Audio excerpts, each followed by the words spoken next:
Viewers, welcome back to my channel. Thengasu thengna mayamga wari utai chana seduna pungkhai muk chana sing asidi mayamga wari utai ko. Okay.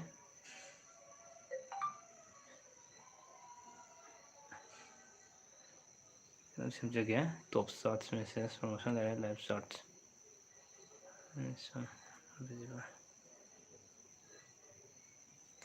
Okay. Thengasu thengna mayamga khara una sing asidi duga. Okay, first comment Manausna Konjengom hi. Okay, hi. Ngasi mayamgi Paknaba Rashi yengsing asidi ko. Jiki lover, welcome back to my channel. Yang ngana lakpi kri am nungai jeng asidi tamoi lae Ojit Khaba hi. Okay, hi Ojit. Welcome back to my channel. Like kare nambiro mayam haubuga kare ngasidi mayam interest hapiro aijo mayam gi interest angam thak thap sagi ko. Saksar boyam saksa jare Manausna Konjengbam Imtiaz Pusam Sarbo sare Rabi Sokol Sam Kari Mathel Sarge Kaka I ngasi khara home sare chicken sare ko. Okay. Subhash Chandra, thank you. Okay, welcome. Jeki lover tamogi live se hek tha bata hek ta yengning se kai gino ba yam nungai Jeki lover ki comment aisu Jeki lover ki comment si lak yam nungai je kari gino khangti ti channel sibu nungsi biba amati toini yengbiba si sum khangjabani na haitare ko aduna aina su Jeki lover na han yam thenga lak yam nungai jate tare. Okay, Manausna Konjengbam kain sang sage yamba Manausna ai ngasi chicken sare Haikrujam malem dase kailam dagino ai herok tagine kano si picture jika same wat pra la chik tang mumbai tare isi ko aduna. Okay, tengah han ya renge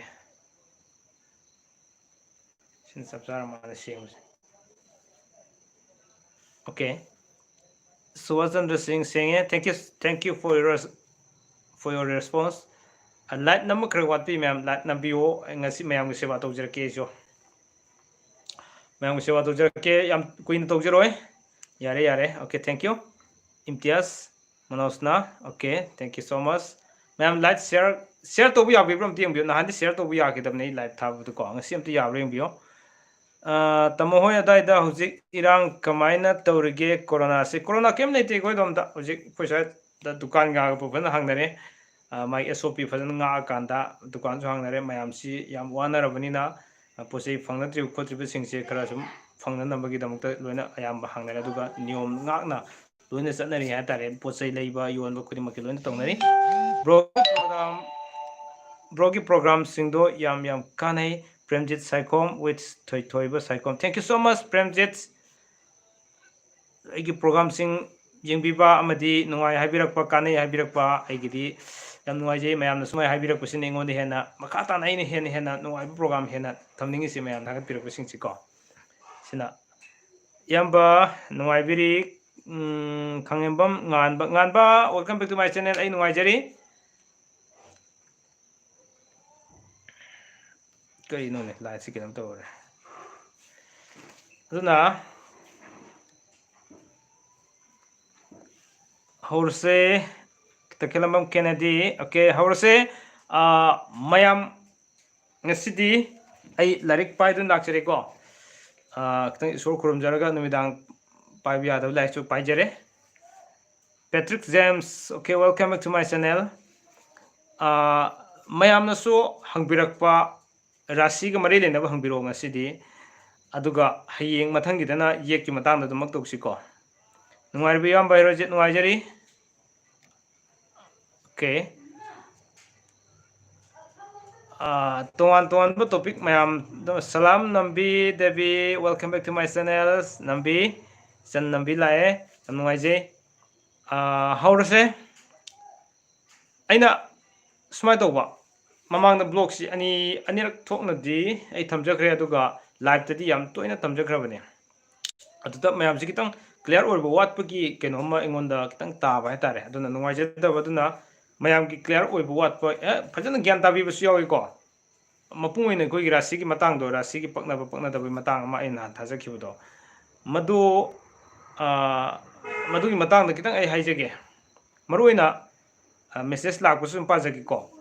ꯏꯌꯥꯝꯕ ꯀꯩ ꯃꯊꯦꯜ ꯆꯥꯔꯒꯦ ꯈꯤꯇꯪ ꯑꯩ ꯉꯁꯤꯗꯤ ꯈꯔ ꯍꯥꯎꯗꯣꯛꯈ꯭ꯔꯦ ꯂꯨꯋꯥꯡ ꯃꯄꯥꯔꯤ ꯑꯩ ꯑꯉꯥꯡꯁꯤꯡ ꯈꯔ ꯂꯥꯛꯇꯨꯅ ꯆꯤꯛꯀꯟ ꯆꯥꯔꯦ ꯑꯩꯕꯨꯗꯤ ꯆꯤꯛꯀꯟ ꯆꯥꯖꯗꯦ ꯑꯗꯨ ꯑꯣꯏꯇꯥꯔꯒꯁꯨ ꯃꯣꯏ ꯃꯌꯥꯝꯒꯤ ꯏꯟꯖꯣꯏꯗ ꯑꯗꯨꯝ ꯌꯥꯎꯖꯔꯦ ꯑꯣꯀꯦ ꯑꯗꯨꯅ ꯃꯄꯨꯡ ꯑꯣꯏꯅ ꯑꯩꯅ ꯍꯥꯏꯖꯅꯤꯡꯉꯤꯁꯤ ꯁꯤꯅꯤ ꯃꯌꯥꯝ ꯑꯩ ꯁꯥꯎꯟꯁꯦ ꯐꯖꯅ ꯇꯥꯕꯤꯔꯤꯀꯣ ꯈꯤꯇꯪ ꯍꯥꯏꯖꯒꯦ ꯉꯁꯤꯗꯤ ꯑꯩ ꯁꯥꯎꯟꯁꯦ ꯁꯦꯡꯅ ꯇꯥꯕꯤꯕ꯭ꯔꯥ ꯃꯦꯁꯦꯖꯇ ꯀꯅꯥꯝꯇ ꯍꯥꯏꯕꯤꯔꯛꯑꯣ ꯖꯦꯀꯦꯂꯕꯔ ꯇꯥꯃꯣ ꯖꯦꯟ ꯆꯥꯕꯩꯔꯥ ꯀꯩꯅꯣ ꯃꯥꯏꯊꯣꯡꯁꯤ ꯃꯀꯥ ꯂꯥꯝꯃꯤꯗ ꯖꯦꯀꯦꯂꯕꯔ ꯑꯩ ꯃꯌꯥꯝ ꯆꯥꯕꯒꯤꯅꯦ ꯑꯩꯗꯤ ꯆꯥꯗꯦꯀꯣ ꯉꯁꯤ ꯑꯩꯗꯤ ꯆꯥꯖꯗꯦ ꯁꯨꯝ ꯃꯌꯥꯝꯒꯤ ꯆꯥꯕꯗ ꯏꯟꯖꯣꯏ ꯇꯧꯕꯒꯤ ꯋꯥꯅꯦ ꯑꯗꯨꯒ ꯁꯨꯝ ꯃꯌꯥꯝ ꯆꯥꯕꯗꯨꯒꯤ ꯋꯥꯅꯤ ꯑꯗꯣ ꯑꯩꯗꯤ ꯆꯥꯖꯗꯦ ꯌꯥꯝ ꯁꯦꯡꯅ ꯍꯥꯏꯔꯒꯗꯤ ꯆꯤꯛꯀꯟ ꯆꯥꯖꯗꯦꯀꯣ ꯑꯗꯨ ꯃꯣꯅꯥ ꯍꯨꯏꯗ꯭ꯔꯣꯝ ꯇꯥꯏꯌꯦ ꯇꯥꯏꯌꯦ ꯑꯣꯀꯦ ꯊꯦꯡꯛ ꯌꯨ ꯅꯤꯙꯤꯖꯤ ꯇꯥꯏ ꯑꯣꯀꯦ ꯑꯃꯔꯖꯤꯠ ꯈꯨꯝꯗ꯭ꯔꯥꯝꯕꯝ ꯇꯥꯏꯌꯦ ꯑꯣꯀꯦ ꯌꯥꯏꯐꯕ ꯂꯥꯏꯁ꯭ꯔꯝ ꯇꯥꯏꯌꯦ ꯄꯤꯛꯇ꯭ꯔꯨꯕꯤ ꯁꯣꯅꯣ welcome back to my channel ꯎꯅꯔꯦ ꯉꯁꯤꯗꯤ ꯅꯨꯄꯥꯅ ꯁꯤꯡꯍ ꯅꯨꯄꯤꯅ ꯙꯅꯨ ꯄꯛꯅꯕ꯭ꯔꯥ ꯀꯀꯥ ꯑꯣꯀꯦ ꯑꯩ ꯍꯥꯏꯖꯔꯛꯑꯒꯦ ꯍꯧꯖꯔꯒꯦꯀꯣ ꯅꯨꯄꯥꯅ ꯁꯤꯡꯍ ꯅꯨꯄꯤꯅ ꯙꯅꯨ ꯍꯥꯏꯕꯅꯦꯕ ꯑꯩ ꯂꯥꯏꯔꯤꯛ ꯁꯨꯝ ꯄꯥꯏꯖꯔ ꯌꯦꯡꯖꯔꯒꯦꯀꯣ ꯅꯨꯄꯥꯅ ꯁꯤꯡꯍ ꯅꯨꯄꯤꯅ ꯙꯅꯨ ꯀꯣ ꯁꯤꯡꯍ ꯙꯅꯨ ꯃꯁꯤ ꯄꯛꯅꯕ ꯑꯣꯏꯗꯦꯀꯣ ꯄꯤꯛꯇ꯭ꯔꯨꯕꯤ ꯔꯕꯤ ꯁꯒꯣꯜꯁꯦꯝ ꯇꯥꯏ ꯑꯣꯀꯦ ꯊꯦꯡꯛ ꯌꯨ ꯄꯦꯇ꯭ꯔꯤꯛ ꯖꯦꯝꯁ ꯇꯥꯏ ꯊꯦꯡꯛ ꯌꯨ ꯂꯨꯋꯥꯡ ꯃꯄꯥꯔꯤ ꯇꯥꯏꯌꯦ ꯊꯦꯡꯛ ꯌꯨ ꯔꯥꯖꯨ ꯅꯤꯉꯣꯝꯕꯝ ꯏꯌꯥꯝꯕ ꯀꯌꯥꯝ ꯍꯧꯗꯨ ꯋꯥꯠꯂꯤꯒꯦ ꯑꯩ ꯍꯧꯕ ꯍꯧꯖꯔꯕꯅꯦ ꯃꯌꯥꯝꯒꯤ ꯄꯥꯎꯈꯨꯝ ꯈꯨꯝꯕ ꯍꯧꯖꯔꯕꯅꯦ ꯃꯦꯁꯦꯖ ꯍꯥꯏꯅ ꯑꯩ ꯀꯔꯤꯒꯨꯝꯕ ꯈꯔꯁꯨ ꯐꯣꯡꯗꯣꯛꯀꯦ ꯇꯧꯕꯅꯤ ꯉꯁꯤꯗꯤꯀꯣ ꯍꯧꯔꯁꯦ ꯇꯈꯦꯜꯂꯝꯕ ꯃꯣꯅꯣ ꯕꯤꯛꯇꯣꯔꯤ ꯀꯛꯆꯤꯡ ꯇꯥꯕꯝ ꯁꯥꯔ ꯀꯩ ꯏꯟꯁꯥꯡ ꯆꯥꯔꯒꯦ ꯏꯟꯁꯥꯡꯁꯦ ꯃꯌꯥꯝꯗꯤ ꯆꯤꯛꯀꯟ ꯆꯥꯔꯦ ꯑꯩꯁꯨ ꯃꯌꯥꯝ ꯆꯤꯛꯀꯟ ꯆꯥꯐꯝꯗ ꯂꯩꯔꯒ ꯃꯅꯝ ꯂꯧꯔꯦ ꯍꯥꯏꯇꯥꯔꯦ ꯑꯣꯀꯦ ꯗꯤꯕ꯭ꯌꯥꯔꯥꯅꯤ ꯑꯦꯂꯥꯡꯕꯝ ꯅꯨꯄꯤꯅ ꯀꯨꯝꯕ ꯅꯨꯄꯥꯅ ꯃꯤꯊꯨꯟ ꯀꯣ ꯅꯨꯄꯥꯅ ꯃꯤꯊꯨꯟ ꯅꯨꯄꯤꯅ ꯀꯨꯝꯕꯅꯦꯕ ꯅꯨꯄꯤꯅ ꯀꯨꯝꯕꯁꯦ ꯅꯨꯄꯥꯅ ꯃꯤꯊꯨꯟ ꯍꯥꯏꯕꯅꯤꯀꯣ ꯅꯨꯄꯤꯅ ꯀꯨꯝꯕ ꯃꯁꯤ ꯃꯌꯥꯏ ꯑꯩꯈꯣꯏ ꯃꯌꯥꯏ ꯑꯣꯏꯅ ꯄꯛꯅꯕꯗꯣ ꯑꯣꯏꯀꯣ ꯏꯆꯝ ꯆꯝꯅ ꯍꯥꯏꯇꯥꯔꯦ ꯃꯉꯣꯟꯗ ꯌꯥꯝ ꯐꯖꯅ ꯄꯛꯅꯕꯃꯛꯇꯤ ꯑꯣꯏꯗꯦ ꯑꯗꯨꯃꯛꯄꯨ ꯁꯨꯡꯄꯛ ꯄꯛꯅꯗꯕ ꯍꯥꯏꯕꯗꯨꯃꯛꯇꯤ ꯅꯠꯇꯦ ꯍꯥꯏꯕꯁꯤꯃ ꯊꯝꯖꯔꯒꯦ ꯈꯦꯇ꯭ꯔꯤꯃꯌꯨꯝ ꯇꯔꯨ ꯅꯨꯄꯤꯅ ꯀꯩꯅ ꯃꯌꯥꯝꯅ ꯏꯕꯤꯔꯛꯄ ꯃꯇꯝꯗ ꯅꯨꯄꯥ ꯍꯥꯟꯅ ꯏꯕꯤꯔꯛꯑꯣꯀꯣ ꯅꯨꯄꯤꯅ ꯏꯕꯤꯔꯛꯄ ꯑꯣꯏꯔꯒꯁꯨ ꯅꯨꯄꯥꯅ ꯏꯕꯤꯔꯛꯄ ꯑꯣꯏꯔꯒꯁꯨ ꯃꯈꯥ ꯇꯥꯕ ꯀꯃꯦꯟ ꯏꯕꯤꯔꯛꯄ ꯃꯇꯝꯗ ꯔꯥꯁꯤꯒꯤ ꯏꯕꯤꯔꯛꯄ ꯃꯇꯝꯗ ꯅꯨꯄꯥ ꯍꯥꯟꯅ ꯏꯕꯤꯔꯛꯑꯣꯕ ꯅꯨꯄꯤꯅ ꯀꯩꯅ ꯑꯗꯨꯒ ꯅꯨꯄꯥꯅ ꯀꯔꯀꯠꯁ ꯀꯩꯅ ꯀꯣ ꯆꯥꯅꯩ ꯄꯛꯅꯩ ꯇꯔꯨꯒꯤꯁꯦ ꯈꯦꯇ꯭ꯔꯤꯃꯌꯨꯝ ꯇꯔꯨ ꯌꯥꯝ ꯄꯛꯅꯩ ꯁꯂꯝ ꯅꯝꯕꯤ ꯇꯥꯏꯌꯦ ꯕ꯭ꯔꯣ ꯑꯣꯀꯦ ꯊꯦꯡꯛ ꯌꯨ ꯁꯣ ꯃꯁ ꯅꯝꯕꯤ ꯃꯆꯟꯊꯣꯏ ꯃꯉꯥꯡ ꯀꯀꯥ ꯁꯤꯡꯍ ꯔꯥꯁꯤꯒꯤ ꯆꯥꯅꯕ ꯍꯥꯏꯕꯤꯔꯛꯑꯣ ꯑꯣꯀꯦ ꯑꯩ ꯍꯥꯏꯖꯔꯛꯑꯒꯦ ꯁꯤꯡꯍ ꯔꯥꯁꯤꯒꯤꯁꯦ ꯑꯩꯅ ꯁꯤꯡꯍ ꯔꯥꯁꯤꯒ ꯆꯥꯅꯕ ꯍꯥꯏꯕꯁꯤ ꯅꯨꯄꯥꯔ ꯅꯨꯄꯤꯔ ꯑꯗꯨꯝ ꯍꯥꯏꯕꯤꯔꯛꯑꯣ ꯑꯗꯨꯒ ꯑꯩ ꯈꯨꯝꯖꯔꯛꯀꯦ ꯃꯆꯟꯊꯣꯏ ꯃꯉꯥꯡ ꯀꯣ ꯁꯤꯡꯍ ꯔꯥꯁꯤꯁꯤ ꯅꯨꯄꯥꯒꯤ ꯑꯣꯏꯔꯤꯕ꯭ꯔꯥ ꯅꯨꯄꯤꯒꯤ ꯑꯣꯏꯔꯤꯕ꯭ꯔꯥ ꯍꯥꯏꯗꯣ ꯖꯦꯀꯦꯂꯕꯔ ꯇꯥꯃꯣ ꯅꯨꯄꯥꯅ ꯃꯤꯟꯅ ꯅꯨꯄꯤꯅ ꯇꯨꯜꯂꯥ ꯅꯨꯄꯥꯅ ꯃꯤꯟꯅ ꯅꯨꯄꯤꯅ ꯇꯨꯜꯂꯥ ꯀꯣ ꯃꯤꯟꯅ ꯇꯨꯜꯂꯥ ꯖꯦꯀꯦꯂꯕꯔ ꯃꯗꯨ ꯆꯥꯅꯕ ꯑꯣꯏꯗꯦꯀꯣ ꯃꯣꯅꯣꯍꯨꯏꯗ꯭ꯔꯣꯝ ꯅꯨꯄꯤꯁꯨ ꯁꯤꯡꯍ ꯅꯨꯄꯥꯁꯨ ꯁꯤꯡꯍ ꯄꯛꯅꯕ꯭ꯔꯥ ꯔꯥꯁꯤ ꯃꯥꯟꯅꯕꯗꯤ ꯌꯥꯝ ꯄꯛꯅꯩ ꯃꯣꯅꯣꯍꯨꯏꯗ꯭ꯔꯣꯝ ꯌꯥꯝ ꯄꯛꯅꯕ ꯑꯣꯏ ꯌꯥꯝ ꯐꯕ ꯑꯣꯏꯕꯅꯤꯀꯣ ꯅꯨꯃꯤꯠ ꯃꯥꯟꯅꯕ ꯈꯛꯇꯅꯦ ꯄꯛꯅꯗ꯭ꯔꯤꯁꯤ ꯑꯗꯨꯒ ꯔꯥꯁꯤ ꯃꯥꯟꯅꯕꯒꯤꯗꯤ ꯌꯥꯝ ꯄꯛꯅꯕ ꯑꯣꯏ ꯑꯗꯨꯒ ꯑꯣꯛꯇꯦꯄꯦꯠ ꯔꯣꯍꯤꯠ ꯄꯦꯠ ꯄ꯭ꯂꯦꯌꯔ ꯆꯥꯛ ꯆꯥꯔꯕ ꯆꯥꯖꯔꯦ ꯃꯦꯃꯤ ꯂꯩꯇꯥꯟꯊꯦꯝ ꯅꯨꯄꯥꯅ ꯀꯔꯀꯠ ꯅꯨꯄꯤꯅ ꯇꯨꯂꯥ ꯅꯨꯄꯥꯅ ꯀꯔꯀꯠ ꯀꯣ ꯅꯨꯄꯤꯅ ꯇꯨꯂꯥ ꯌꯥꯝ ꯆꯥꯅꯩ ꯄꯛꯅꯕ ꯑꯣꯏ ꯃꯦꯃꯤ ꯗꯥꯎ ꯌꯥꯝ ꯌꯥꯏ ꯂꯨꯋꯥꯡ ꯃꯄꯥꯔꯤ ꯅꯨꯄꯥꯅ ꯀꯔꯀꯠ ꯅꯨꯄꯤꯅ ꯇꯨꯂꯥ ꯑꯁꯤꯁꯨ ꯆꯞ ꯃꯥꯟꯅꯔꯦꯀꯣ ꯍꯧꯖꯤꯛꯀꯤ ꯍꯥꯏꯖꯈꯤꯕꯗꯨ ꯌꯥꯝ ꯄꯛꯅꯕ ꯑꯣꯏ ꯆꯥꯅꯩ ꯂꯨꯋꯥꯡ ꯃꯄꯥꯔꯤꯒꯤꯁꯨ ꯃꯪꯂꯦꯝꯕ ꯑꯀꯣꯏꯖꯝ ꯅꯨꯄꯤꯅ ꯀꯟꯌꯥ ꯅꯨꯄꯥꯅ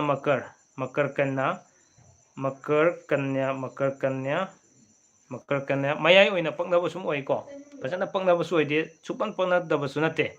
ꯑꯁꯨꯝ ꯌꯥꯏ ꯍꯥꯏꯇꯥꯔꯦ ꯑꯗꯨꯒ ꯍꯦꯔꯣꯖꯤꯠ ꯁꯤꯡꯍ ꯍꯧꯔꯁꯦ ꯏꯌꯥꯝꯕ ꯑꯣꯀꯦ ꯑꯩ ꯍꯧꯖꯕ ꯍꯧꯔꯕꯅꯦ ꯅꯨꯄꯥꯅ ꯀꯟꯌꯥ ꯅꯨꯄꯤꯅ ꯕꯤꯔꯁꯤꯛ ꯀꯣ Shibraj Sharma welcome to my channel ꯁꯤꯕ꯭ꯔꯥꯖ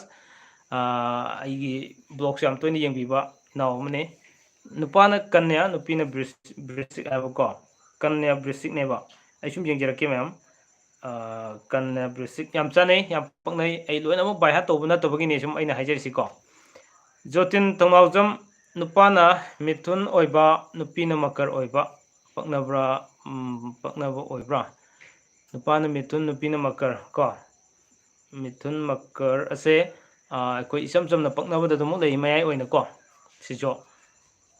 ꯖꯣꯇꯤꯟꯒꯤꯁꯦ ꯕꯤꯗ꯭ꯌꯥꯍꯤꯖꯝ ꯀꯣ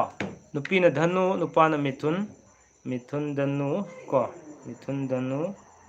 ꯃꯁꯤꯃꯗꯤ ꯄꯛꯅꯕ ꯑꯣꯏꯗ꯭ꯔꯦ ꯕꯤꯗ꯭ꯌꯥꯍꯤꯖꯝ ꯅꯤꯖꯤꯖꯤ ꯀꯣ ꯇꯥꯃꯣ ꯁꯤꯡꯍꯗ ꯅꯨꯄꯥ ꯑꯗꯣ ꯅꯨꯄꯤꯗꯅ ꯀꯔꯤ ꯆꯥꯟꯅꯒꯗꯒꯦ ꯑꯣꯀꯦ ꯅꯨꯄꯥꯗ ꯁꯤꯡꯍ ꯑꯣꯏꯕ ꯇꯥꯔꯒꯗꯤ ꯍꯥꯏꯖꯔꯛꯀꯦ ꯌꯦꯡꯕꯤꯔꯣ ꯅꯨꯄꯥꯅ ꯁꯤꯡꯍ ꯑꯣꯏꯔꯕ ꯑꯗꯨ ꯑꯣꯏꯇꯥꯔꯒꯗꯤ ꯅꯨꯄꯤꯗ ꯁꯤꯡꯍ ꯃꯁꯥꯃꯛ ꯌꯥꯔꯒꯅꯤ ꯄꯛꯅꯩ ꯇꯨꯂ ꯌꯥꯔꯦ ꯕ꯭ꯔꯤꯁꯤꯛ ꯌꯥꯔꯦ ꯕ꯭ꯔꯤꯁ ꯌꯥꯔꯦ ꯃꯤꯊꯨꯟ ꯌꯥꯔꯦ ꯈ꯭ꯋꯥꯏꯗꯒꯤ ꯄꯛꯅꯕꯁꯤꯡꯗ ꯑꯗꯨꯒ ꯃꯌꯥꯏ ꯑꯣꯏꯅ ꯄꯛꯅꯕꯗ ꯃꯦꯁꯁꯨ ꯁꯨꯝ ꯌꯥꯏ ꯑꯗꯨꯒ ꯑꯗꯨꯃꯛ ꯏꯆꯝ ꯆꯝꯅ ꯑꯩꯈꯣꯏ ꯌꯥꯕ ꯃꯇꯝꯗ ꯀꯔꯀꯠ ꯑꯃꯁꯨꯡ ꯃꯤꯅꯁꯤꯁꯨ ꯌꯥꯏ ꯍꯥꯏꯕꯁꯤ ꯊꯝꯖꯒꯦ ꯌꯥꯔꯅꯤꯀꯣ ꯅꯤꯇꯤꯖꯤ ꯑꯣꯀꯦ ꯖꯣꯟꯁꯟ ꯀꯦ ꯖꯣꯟꯁꯟ ꯁꯤꯡꯍ ꯅꯨꯄꯥ ꯍꯧꯖꯤꯛ ꯑꯩꯅ ꯍꯥꯏꯖꯕꯗꯨꯅꯦ ꯁꯤꯡꯍ ꯅꯨꯄꯥꯁꯦ ꯁꯤꯡꯍ ꯃꯁꯥ ꯌꯥꯔꯦ ꯇꯨꯂ ꯌꯥꯔꯦ ꯕ꯭ꯔꯤꯁꯤꯛ ꯌꯥꯔꯦ ꯕ꯭ꯔꯤꯁ ꯌꯥꯔꯦ ꯃꯤꯊꯨꯟ ꯌꯥꯔꯦ ꯃꯁꯤ ꯈ꯭ꯋꯥꯏꯗꯒꯤ ꯄꯛꯅꯕꯁꯤꯡꯅꯤ ꯑꯗꯨꯒ ꯃꯌꯥꯏ ꯑꯣꯏꯅ ꯏꯆꯝ ꯆꯝꯅ ꯃꯦꯠꯁꯁꯤ ꯌꯥꯔꯦ ꯗꯦꯟ ꯑꯗꯨꯒ ꯑꯗꯨꯃꯛ ꯀꯔꯀꯠ ꯑꯃꯗꯤ ꯃꯤꯅꯁꯤ ꯌꯥꯏ ꯍꯥꯏꯕꯁꯤꯃ ꯊꯝꯖꯒꯦ ꯀꯣ ꯔꯥꯖꯨ ꯅꯤꯉꯣꯝꯕꯝ ꯅꯨꯄꯥꯅ ꯀꯟꯌꯥ ꯅꯨꯄꯤꯅ ꯙꯅꯨ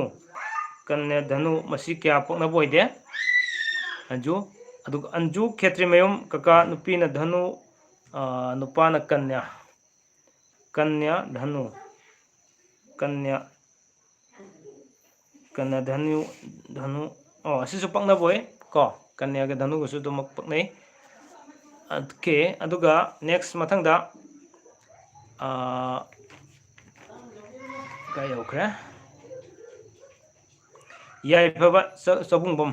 ꯇꯨꯂꯒꯤ ꯍꯥꯏꯕꯤꯌꯨ ꯅꯨꯄꯥꯒꯤ ꯇꯨꯜꯂ ꯑꯣꯏꯕ ꯇꯥꯔꯕ ꯀꯣ ꯑꯗꯨ ꯑꯣꯏꯇꯥꯔꯒꯗꯤ ꯅꯨꯄꯤꯁꯨ ꯇꯨꯜꯂ ꯌꯥꯝ ꯐꯒꯅꯤ ꯙꯅꯨ ꯐꯒꯅꯤ ꯃꯀꯔ ꯐꯒꯅꯤ ꯀꯣ ꯗꯦꯟ ꯑꯗꯒꯤ ꯀꯔꯀꯠ ꯌꯥꯒꯅꯤ ꯁꯤꯡꯍ ꯌꯥꯒꯅꯤ ꯈ꯭ꯋꯥꯏꯗꯒꯤ ꯄꯛꯅꯕꯁꯤꯡ ꯑꯁꯤ ꯑꯗꯨꯒ ꯏꯆꯝ ꯆꯝꯅ ꯃꯌꯥꯏ ꯑꯣꯏꯅ ꯁꯨꯝ ꯄꯛꯅꯕꯗ ꯃꯤꯊꯨꯟ ꯑꯃꯁꯨꯡ ꯀꯟꯌꯥ ꯂꯨꯟꯅ ꯕ꯭ꯔꯤꯁ ꯍꯥꯏꯔꯤꯕꯁꯤꯡꯁꯤ ꯌꯥꯒꯅꯤ ꯏꯆꯝ ꯆꯝꯅ ꯑꯁꯤꯗꯤ ꯌꯥꯎꯗꯕ ꯃꯈꯩꯗꯤ ꯄꯛꯅꯗꯕ ꯉꯥꯛꯀꯅꯤꯀꯣ ꯑꯗꯨꯒ ꯇꯈꯦꯜꯂꯝꯕꯝ ꯀꯦꯅꯦꯗꯤ ꯅꯨꯄꯥ ꯁꯤꯡꯍ ꯅꯨꯄꯤ ꯀꯨꯝꯕ ꯅꯨꯄꯥ ꯁꯤꯡꯍ ꯅꯨꯄꯤ ꯀꯨꯝꯕ ꯁꯤꯡꯍ ꯀꯨꯝꯕ ꯃꯁꯤ ꯄꯛꯅꯕ ꯑꯣꯏꯗ꯭ꯔꯦ ꯄ꯭ꯔꯦꯝꯖꯤꯠ ꯁꯥꯏꯈꯣꯝ ꯋꯦꯠ ꯊꯣꯏꯊꯣꯏ ꯁꯥꯏꯈꯣꯝ ꯕ꯭ꯔꯣ ꯅꯨꯄꯥꯒꯤꯅ ꯕ꯭ꯔꯤꯁꯤꯛ ꯅꯨꯄꯤꯒꯤꯅ ꯇꯨꯂꯥ ꯅꯨꯄꯥꯒꯤꯅ ꯕ꯭ꯔꯤꯁꯤꯛ ꯅꯨꯄꯤꯒꯤꯅ ꯇꯨꯂꯥ ꯅꯨꯄꯥꯒꯤꯅ ꯕ꯭ꯔꯤꯁꯤꯛꯅꯦꯕꯀꯣ ꯅꯨꯄꯤꯒꯤꯅ ꯇꯨꯂꯥ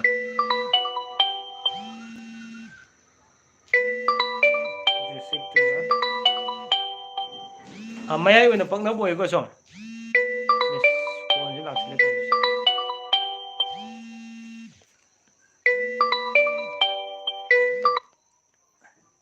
ꯑꯩ ꯃꯈꯥ ꯄꯥꯊꯖꯔꯛꯀꯦ ꯒ ꯌꯧꯈ꯭ꯔꯦ ꯃꯅꯤ ꯀꯣꯡꯈꯥꯝ ꯏꯌꯥꯝꯕ ꯅꯨꯄꯥꯅ ꯕ꯭ꯔꯤꯁꯇ ꯅꯨꯄꯤꯅ ꯃꯦꯁ ꯀꯣ ꯅꯨꯄꯥꯅ ꯁꯤꯕꯨ ꯀꯌꯥꯝ ꯆꯥꯟꯅꯕꯒꯦ ꯃꯅꯤ ꯀꯣꯡꯈꯥꯝꯒꯤꯁꯨ ꯑꯃꯨꯛ ꯍꯥꯏꯖꯔꯛꯀꯦ ꯅꯨꯄꯥꯅ ꯑꯃꯨꯛꯀ ꯍꯥꯏꯖꯔꯛꯀꯦ ꯅꯨꯄꯥꯅ ꯕ꯭ꯔꯤꯁ ꯑꯣꯏꯗꯧꯕꯀꯣ ꯕ꯭ꯔꯤꯁ ꯍꯥꯏꯁꯦ ꯕ꯭ꯔꯤꯁꯤꯛ ꯅꯠꯇꯕꯅꯤꯅ ꯑꯩ ꯐꯣꯟ ꯑꯃ ꯂꯥꯛꯑꯦ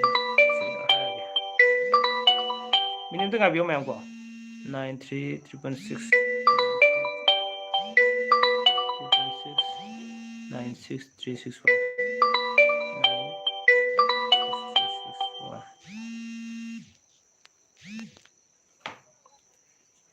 ꯂꯥꯏꯚ ꯊꯥꯕꯁꯤ ꯈꯪꯗꯕꯒꯤ ꯐꯣꯟꯁꯤ ꯑꯩꯉꯣꯟꯗ ꯇꯧꯁꯤꯜꯂꯛꯑꯦ ꯍꯥꯏꯇꯥꯔꯦ ꯑꯗꯨꯅ ꯌꯥꯝ ꯅꯨꯡꯉꯥꯏꯖꯗꯦ ꯑꯩ ꯑꯝꯇ ꯍꯥꯏꯖꯈꯤꯒꯦ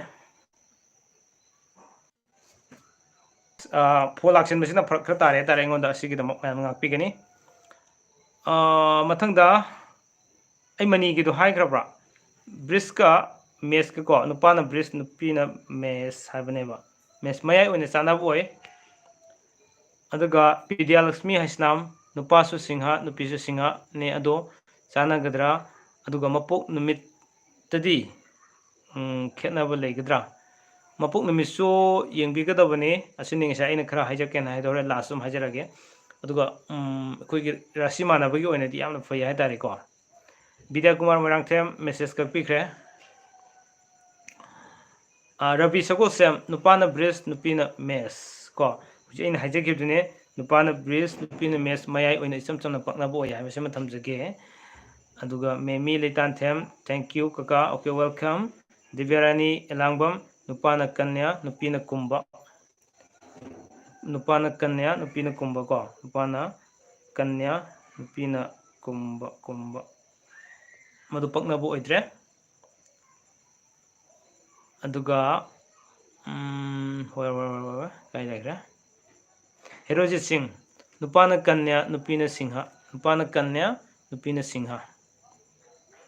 ꯅꯨꯄꯥꯅ ꯀꯟꯌꯥ ꯅꯨꯄꯤꯅ ꯑꯗꯨ ꯃꯌꯥꯏ ꯑꯣꯏꯅ ꯄꯛꯅꯕ ꯑꯣꯏꯀꯣ ꯍꯦꯔꯣꯖꯤꯠꯀꯤꯁꯦ ꯁꯣꯐꯤꯌꯥ ꯂꯧꯔꯦꯝꯕꯝ ꯅꯨꯄꯥꯅ ꯀꯟꯌꯥ ꯅꯨꯄꯤꯅ ꯃꯦꯁ ꯅꯨꯄꯥꯅ ꯀꯟꯌꯥ ꯌꯥꯝ ꯂꯥꯛꯈ꯭ꯔꯦ ꯉꯁꯤꯁꯦ ꯀꯟꯌꯥꯒ ꯃꯦꯁꯀꯁꯤ ꯀꯟꯌꯥꯒ ꯃꯦꯁꯀꯁꯦ ꯄꯛꯅꯕ ꯑꯣꯏꯗꯦ ꯀꯣ ꯄꯛꯅꯕ ꯑꯣꯏꯗꯦ ꯑꯗꯨꯒ ꯀꯥꯏ ꯂꯩꯈ꯭ꯔꯦ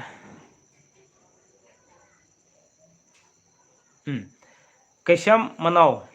ꯑꯣꯖꯥ ꯑꯩꯒꯤ ꯄꯥꯕꯤꯔꯛꯇ꯭ꯔꯦ ꯃꯅꯥꯎ ꯑꯩ ꯍꯧꯖꯤꯛ ꯊꯦꯡꯅꯔꯤꯕ ꯀꯃꯦꯟꯁꯤꯒ ꯑꯣꯏꯔꯦ ꯑꯃꯨꯛꯀ ꯏꯕꯤꯔꯛꯑꯣꯀꯣ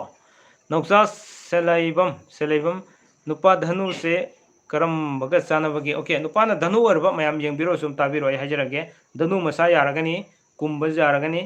ꯗꯦꯟ ꯑꯗꯨꯒ ꯃꯤꯟꯅ ꯄꯛꯅꯩ ꯀꯣ ꯑꯗꯩ ꯀꯟꯌꯥ ꯌꯥꯔꯅꯤ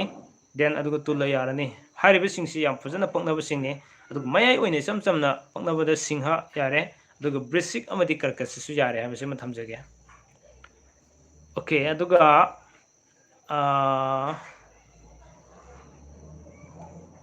ꯑꯣꯀꯦ ꯅꯧꯆꯥ ꯁꯦꯂꯩꯕꯝꯒꯤ ꯍꯥꯏꯖꯈ꯭ꯔꯦ ꯃꯪꯂꯦꯝꯕ ꯑꯀꯣꯏꯖꯝ ꯑꯣꯀꯦ ꯊꯦꯡꯛꯁ ꯌꯥꯝꯕ ꯑꯣꯛꯇ ꯋꯦꯜꯀꯝ ꯄ꯭ꯔꯦꯝꯖꯤꯠ ꯃꯌꯥꯡꯂꯝꯕꯝ ꯅꯨꯄꯥꯅ ꯇꯨꯂꯥ ꯅꯨꯄꯤꯅ ꯀꯔꯀꯠ ꯅꯨꯄꯥꯅ ꯇꯨꯂꯥ ꯅꯨꯄꯤꯅ ꯀꯔꯀꯠ ꯌꯥꯝ ꯄꯛꯅꯕ ꯑꯣꯏꯀꯣ ꯌꯥꯝ ꯄꯛꯅꯕ ꯑꯣꯏ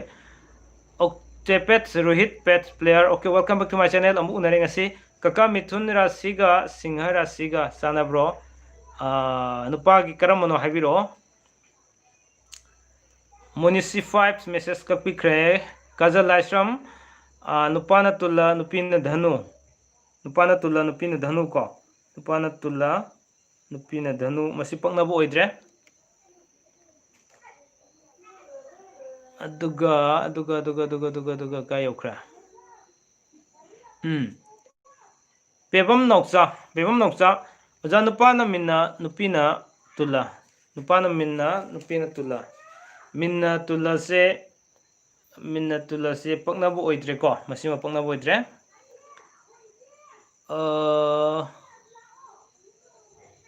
ꯀꯥꯏ ꯌꯧꯈ꯭ꯔꯦ ꯃꯦꯁꯦꯖ ꯌꯥꯝꯃꯟꯅ ꯉꯥꯎꯔꯦ ꯑꯩꯁꯨ ꯑꯣꯀꯦ ꯄꯦꯕꯝ ꯅꯥꯎꯆꯥ ꯌꯧꯈ꯭ꯔꯦ ꯈꯥꯡꯉꯦꯝꯕꯝ ꯉꯥꯟꯕ ꯑꯩ ꯃꯊꯪ ꯃꯅꯥꯎꯅ ꯄꯥꯖꯔꯛꯀꯦ ꯁꯨꯝ ꯑꯃꯠꯇ ꯆꯤꯊꯗꯅ ꯄꯥꯖꯔꯛꯀꯦꯀꯣ ꯅꯨꯄꯥꯅ ꯁꯤꯡꯍ ꯅꯨꯄꯤꯅ ꯀꯟꯌꯥ ꯄꯛꯅꯕ꯭ꯔꯥ ꯏꯌꯥꯝꯕ ꯅꯨꯄꯥꯅ ꯁꯤꯡꯍ ꯅꯨꯄꯤꯅ ꯀꯟꯌꯥ ꯀꯣ ꯅꯨꯄꯥꯅ ꯁꯤꯡꯍ ꯅꯨꯄꯤꯅ ꯀꯟꯌꯥ ꯅꯨꯄꯥꯅ ꯁꯤꯡꯍꯁꯦ ꯑꯩꯈꯣꯏꯒꯤ ꯁꯤꯡꯍ ꯑꯣꯏꯕ ꯇꯥꯔꯒꯗꯤ ꯅꯨꯄꯤꯅ ꯀꯟꯌꯥꯁꯦ ꯄꯛꯅꯕ ꯑꯣꯏꯗ꯭ꯔꯦ ꯁꯤꯃ ꯄꯛꯅꯕ ꯑꯣꯏꯗ꯭ꯔꯦꯀꯣ ꯑꯗꯨꯒ ꯃꯣꯅꯤꯀꯥ ꯂꯥꯏꯇꯣꯟꯖꯝ ꯅꯨꯄꯥꯅ ꯕ꯭ꯔꯤꯁꯤꯛ ꯅꯨꯄꯤꯅ ꯃꯦꯁ ꯅꯨꯄꯥꯅ ꯕ꯭ꯔꯤꯁꯤꯛ ꯅꯨꯄꯤꯅ ꯕ꯭ꯔꯦꯁ ꯅꯨꯄꯥꯅ ꯕ꯭ꯔꯤꯁꯤꯛ ꯅꯨꯄꯤꯅ ꯃꯦꯁ ꯍꯥꯏꯕꯀꯣ ꯕ꯭ꯔꯤꯁꯤꯛ ꯃꯦꯁꯁꯤ ꯃꯌꯥꯏ ꯑꯣꯏꯅ ꯏꯆꯝ ꯆꯝꯅ ꯑꯗꯨꯝ ꯄꯛꯅꯕ ꯑꯣꯏ ꯏꯄꯛ ꯄꯛꯅꯗꯕ ꯍꯥꯏꯕꯗꯨꯃꯛꯇꯤ ꯑꯣꯏꯗꯦꯀꯣ ꯑꯗꯨꯒ ꯔꯣꯕꯤꯟꯗ꯭ꯔꯣ ꯊꯣꯛꯆꯣꯝ ꯅꯨꯄꯥꯅ ꯃꯤꯟꯅ ꯅꯨꯄꯤꯅ ꯀꯨꯝꯕ ꯃꯤꯟꯅ ꯀꯨꯝꯕꯁꯦ ꯃꯌꯥꯏ ꯑꯁꯤꯁꯨ ꯏꯆꯝ ꯆꯝꯅ ꯄꯛꯅꯕ ꯑꯣꯏ ꯑꯣꯀꯦ ꯑꯗꯨꯒ ꯀꯥꯏ ꯌꯧꯈ꯭ꯔꯦ ꯔꯣꯁ ꯁꯩꯖꯥ ꯈꯨꯕꯥꯛ ꯃꯩ ꯌꯦꯡꯂꯒ ꯌꯨꯝ ꯄꯥꯟꯕꯒꯤ ꯃꯥꯏꯀꯩ ꯂꯦꯞꯄ ꯌꯥꯕ꯭ꯔꯣ ꯃꯥꯏꯀꯩꯗꯤ ꯂꯦꯞꯄ ꯌꯥꯔꯣꯏ ꯑꯗꯨꯒ ꯑꯇꯩ ꯈꯔꯗꯤ ꯁꯨꯝ ꯌꯦꯡꯕ ꯌꯥꯕꯅꯦ Rajkumar Gelis welcome back to my channel Gelis ꯂꯥꯛꯄꯤꯔꯦ ꯅꯨꯄꯥꯅ ꯃꯦꯁ ꯅꯨꯄꯤꯅ ꯀꯨꯝꯕ ꯅꯨꯄꯥꯅ ꯃꯦꯁ ꯅꯨꯄꯤꯅ ꯀꯨꯝꯕ ꯀꯣ ꯀꯨꯝꯕ ꯌꯥꯝ ꯄꯛꯅꯩ ꯐꯖꯅ ꯄꯛꯅꯕ ꯑꯣꯏ ꯑꯃꯔꯖꯤꯠ ꯈꯨꯟꯗ꯭ꯔꯥꯝꯄꯝ ꯅꯨꯄꯥꯅ ꯁꯤꯡꯍ ꯅꯨꯄꯤꯅ ꯀꯔꯀꯠ ꯅꯨꯄꯥꯅ ꯃꯤꯊꯨꯟ aduga nupana mithun nupina okay minase yam paknai phajana pakna boi ko aduga mathangda murangthim lakshmi nupana dhanu nupina vrishik dhanu vrishik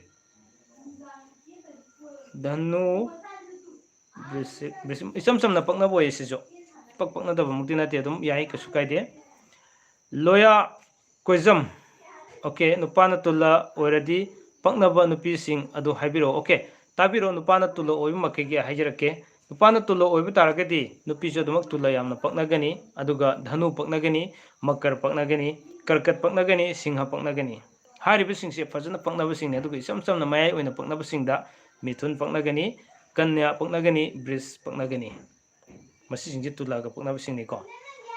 okay masan thoi mangang nupana kanya oraba aduga nupina singha oraba nupana kanya oraba nupina singha oraba mayai isam samna pakna boy mayai oina ko medium da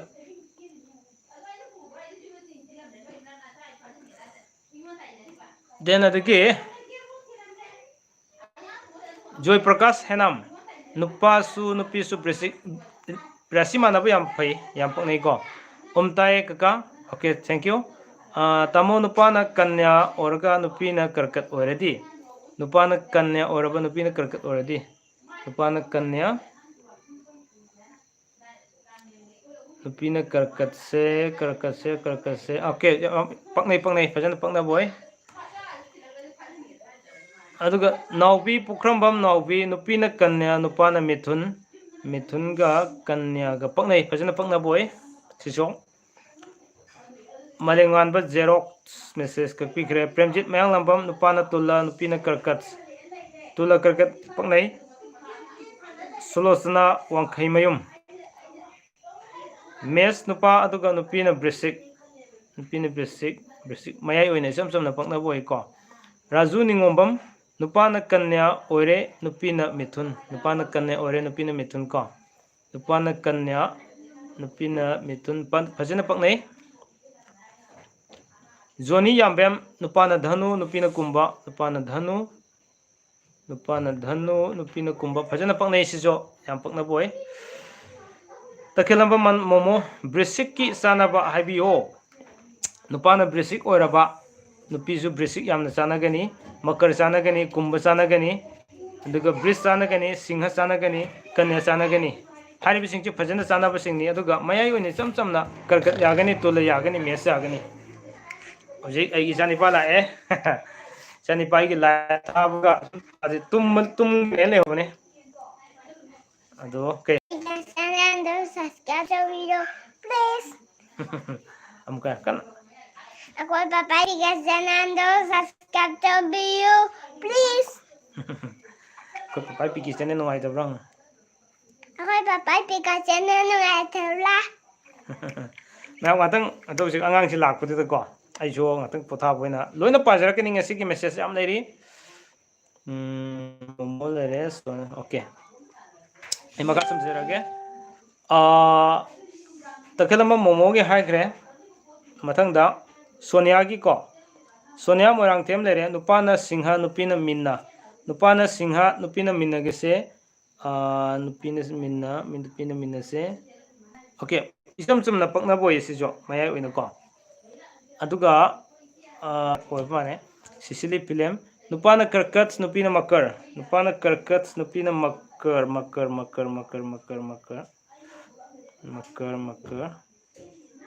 hujiki dom to yengi ke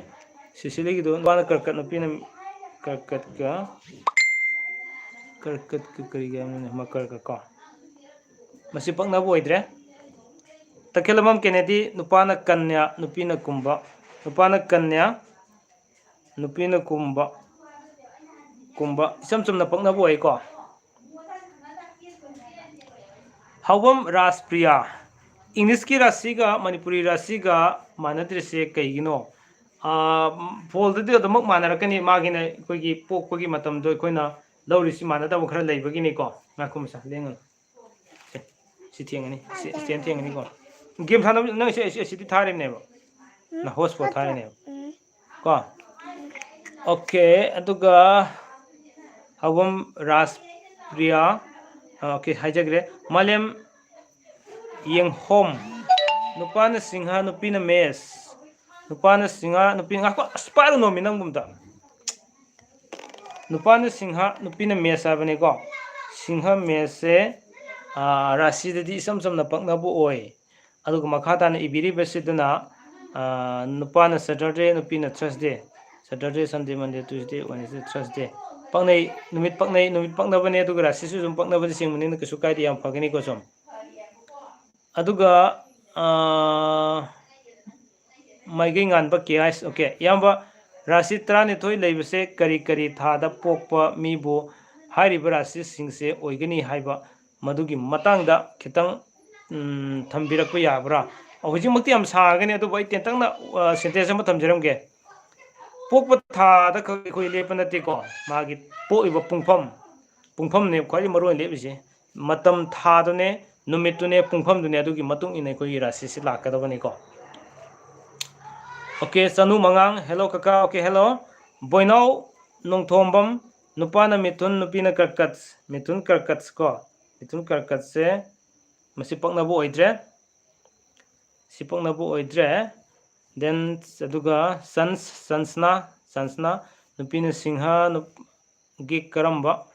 Hen Sanagadage. Karigum Nupina Singha or Raba, Inupada de Habiru and Hajavanadu Hajarage. Nupina Singha or Vitarget age of Hajaragiko. Nupina Singha or Vitarget de Quaidaki Paknabase, Mitunam Yariko, Nupada Adagi Singha Masamu Yaragani Adagi Tula Yarani, Tula, then Adagi Brisik Yaragani Simakashi Yarani. Okay. Surjakumar Singhas ko Tamo Saksarvo Kari Insano Saksajare Ahob Sajering City Kesamano Ozanupana Kanya Nupina Mitun Nupana Kanya Kanna Nupina Mitun Chane Nausa Selebam Tonton. Okay, come in Kapikre Malengan Xerox. Welcome back to my channel. Lapiring Asicho. Nupana mes nupina minna nupana mes nupina minna mayai oine sanabu oiko pakpakna daba mutinate then aduga Ramendras Lisam ai isase tulani aigi nupise makarni ai ni December da ai ga maga luhong gadabani pakna broja nupana tula nupina makar nupana tula nupina yam chane yam pakna boiko Ningol Murangsa Kaka Nupana Kanya Nupina Tula Nupana Kanya Nupina Tula Hotspot have them Jengapa. Hotspot have Masipang na po idre? Tingnan mo na ko. Tata. 1, 2, 3, 4. 4,000 hotspot. Lagyan na lang yata. Siya mo talaga. Ado mo tabi aro yaba? Kaya. Kaya na ba?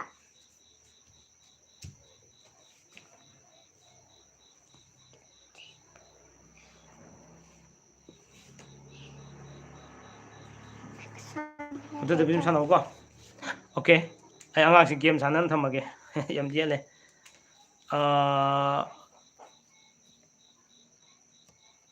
Kaya okra. Kherda huidrom. Kaka nupana Danu nupina Makar. Danu Makar se Pakna boy di ko. Kangembam nganba okay kakpigre kangembam nganba thanks yamba okay welcome Priyaning Thojom RIP kakpigre Aruni Waikhom nupina Singha nupana Brisik ka Singhaga Arunigi Brisik ka Singhaga Sing yam pakna boy ko Nitika Laisram kaka aigido amta pabiro Nitika gi message se comment se hujik kak ai thengna jai amuke ibiro Sangsanu Nupina Minna Nupana Mitun Minna mithun mina paknai. Brivasil yengkhom nupa aina karkat oi ado nupi kaina karkat ka kaina ga karkat ka kaina ga karkat ka yam pakna boi ko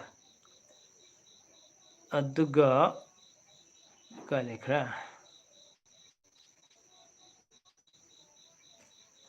mangkre kage nitika lasam kaga ai ki comment amta pabira o nitika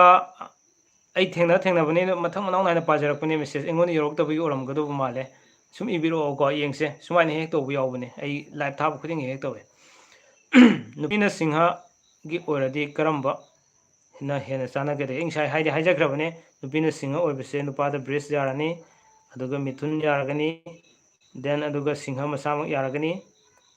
aduga ataidna tula yarani brisik yarani hari bisingsi ko yam chanagani amarjit khundrampam yamba nupana singha nupina karkat nupana singha nupina karkat mayai oina paknabu oi nausa salem thank you tamo okay welcome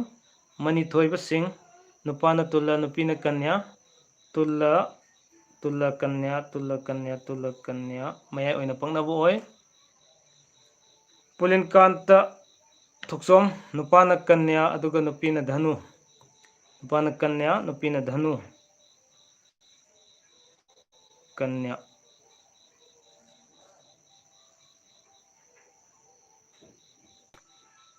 okay Raju Ningombam nungai thank you so much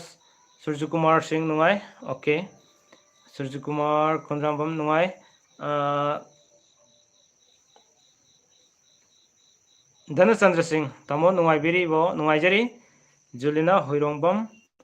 okay message kakbi kre okay amla nupana kanya nupina bris nupana kanya nupina bris ko kanya bris maya oina panabu oi maya oina Raju Ningombam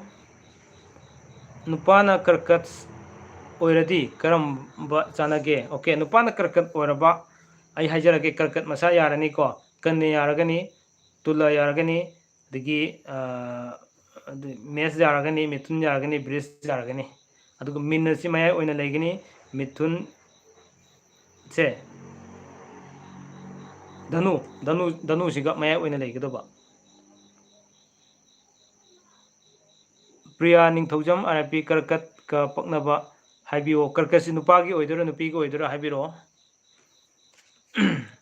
Brivasil yelem yanglem ko nupa IC Thursday da po I bro kai numit ta pokpa nupigina paknagadagi amta haibio ngasigidi rasina ayambadi haijabani adubu hangabani ai jum haijaragi ko nupana Thursday oragadi Friday nupi yarani aduga Sunday yarani aduga Tuesday yarani hari bisingsi pangdagani then aduga Hemras Jendrembam welcome back to my channel ai ginuksi jarabina omsu lae hi kaka okay hi Surju Kumar kakpigre memi letan them nupana Sunday nupina Saturday khabai tai aduga Dhanachandra Singh kumba nupi aduga dhanu nupa paknabro dhanu ga kumba haibane bisam samna dhanu ga kumba je paknai aduga kayokra maitai dion nupana mes nupina singha masimadi paknaba oidre Raju Ningombam tam nupana Thursday nupina Sunday Thursday Friday Saturday Sunday yam paknaba oi adudi yam paknaba oi maitai dion Sunday masendi paknabra paknade Jotin Thongnaujam nupana Tuesday pokpa nupina Friday Tuesday Wednesday Thursday Friday paknai aduga Rashi de adum chanai de haibibra mithunga makarga se mayai oina dum laigani ko Sunadas Sarang Tem kaka nupana bris nupina mes nupina mes ꯅꯨꯄꯤꯅ ꯃꯦꯁ ꯃꯌꯥꯏ ꯑꯣꯏꯅ ꯑꯗꯨꯝ ꯄꯛꯅꯩ ꯀꯣ ꯑꯗꯨꯒ ꯁꯒꯣꯜꯁꯦꯝ ꯁꯣꯐꯤ ꯀꯀꯥ ꯅꯨꯄꯤꯅ Friday ꯄꯣꯛꯄ ꯑꯗꯨꯒ ꯅꯨꯄꯥꯅ ꯃꯟꯗꯦ ꯇ꯭ꯌꯨꯁꯗꯦ ꯋꯦꯗꯅꯁꯗꯦ ꯊꯔꯁꯗꯦ ꯐ꯭ꯔꯥꯏꯗꯦ ꯌꯥꯝ ꯐꯠꯇꯕ ꯑꯣꯏ ꯆꯐꯨ ꯉꯥꯛꯇ ꯇꯥꯏ ꯅꯥꯎꯔꯦꯝ ꯖꯦꯠꯂꯤ ꯃꯩꯇꯩ ꯅꯨꯄꯥꯅ ꯃꯤꯊꯨꯟ ꯅꯨꯄꯤꯅ ꯕ꯭ꯔꯤꯁ ꯅꯨꯄꯥꯅ ꯃꯤꯊꯨꯟ ꯅꯨꯄꯤꯅ ꯕ꯭ꯔꯤꯁ ꯃꯌꯥꯏ ꯑꯣꯏꯅ ꯄꯛꯅꯕ ꯑꯣꯏꯀꯣ Shivraj Sharma thank you bro ꯌꯥꯝ ꯅꯨꯡꯉꯥꯏꯖꯔꯦ thank you so much welcome okay Singhajit ꯀꯣ ꯅꯨꯄꯥꯅ ꯀꯔꯀꯠ ꯅꯨꯄꯤꯅ ꯃꯦꯁ ꯅꯨꯄꯥꯅ ꯀꯔꯀꯠ ꯅꯨꯄꯤꯅ ꯃꯦꯁ ꯑꯗꯨꯃꯛ ꯄꯛꯅꯩ ꯊꯧꯅꯥꯎꯖꯝ ꯑꯁꯥꯔꯥꯅꯤ ꯅꯨꯄꯥꯅ ꯁꯤꯡꯍ ꯅꯨꯄꯤꯅ ꯃꯀꯔ ꯅꯨꯄꯥꯅ ꯁꯤꯡꯍ ꯅꯨꯄꯤꯅ ꯃꯀꯔ ꯃꯁꯤ ꯄꯛꯅꯕ ꯑꯣꯏꯗ꯭ꯔꯦ ꯕꯕ꯭ꯂꯨ ꯃꯩꯇꯩ ꯇꯥꯃꯣ ꯅꯨꯄꯥꯅ ꯐ꯭ꯔꯥꯏꯗꯦ ꯅꯨꯄꯤꯅ ꯃꯟꯗꯦ ꯐ꯭ꯔꯥꯏꯗꯦ ꯁꯦꯇꯔꯗꯦ ꯁꯟꯗꯦ ꯃꯟꯗꯦ ꯄꯛꯅꯩ ꯌꯥꯝ ꯄꯛꯅꯕ ꯑꯣꯏ ꯆꯟꯁꯅꯥ ꯅꯨꯄꯤꯅ ꯁꯤꯡꯍꯒꯤ ꯀꯔꯝꯕꯅ ꯍꯦꯟꯅ ꯆꯥꯟꯅꯒꯗꯒꯦ ꯅꯨꯄꯤꯅ ꯁꯤꯡꯍ ꯑꯣꯏꯔꯗꯤ ꯈ꯭ꯋꯥꯏꯗꯒꯤ ꯐꯕꯗꯤ ꯅꯨꯄꯥꯁꯨ ꯁꯤꯡꯍ ꯑꯣꯏꯕ ꯃꯁꯤꯗꯤ ꯍꯦꯟꯅ ꯐꯕ ꯂꯩꯇ꯭ꯔꯦ ꯍꯥꯏꯕꯁꯤꯃ ꯊꯝꯖꯒꯦ ꯈ꯭ꯋꯥꯏꯗꯒꯤ ꯍꯦꯟꯕ ꯍꯥꯏꯕꯒꯤꯅꯤꯀꯣ ꯑꯩꯅ ꯍꯥꯏꯖꯩꯁꯦ ꯄꯨꯅꯤꯀꯥ ꯈꯣꯏꯔꯥꯛꯄꯝ ꯅꯨꯄꯥꯅ ꯁꯤꯡꯍ ꯅꯨꯄꯤꯅ ꯕ꯭ꯔꯤꯁ ꯅꯨꯄꯥꯅ ꯁꯤꯡꯍ ꯅꯨꯄꯤꯅ ꯕ꯭ꯔꯤꯁ ꯌꯥꯝ ꯄꯛꯅꯩ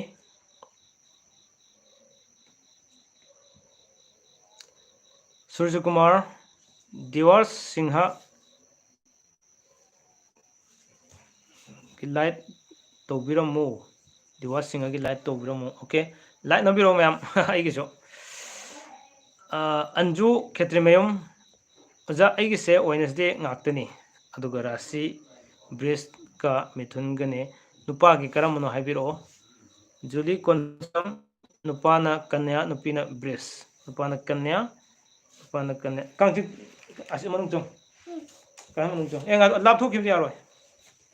ꯑꯁꯤ ꯂꯩꯔ ꯐꯤ ꯀꯨꯞꯁꯤꯜꯂꯨ ꯈꯣꯡꯗꯣ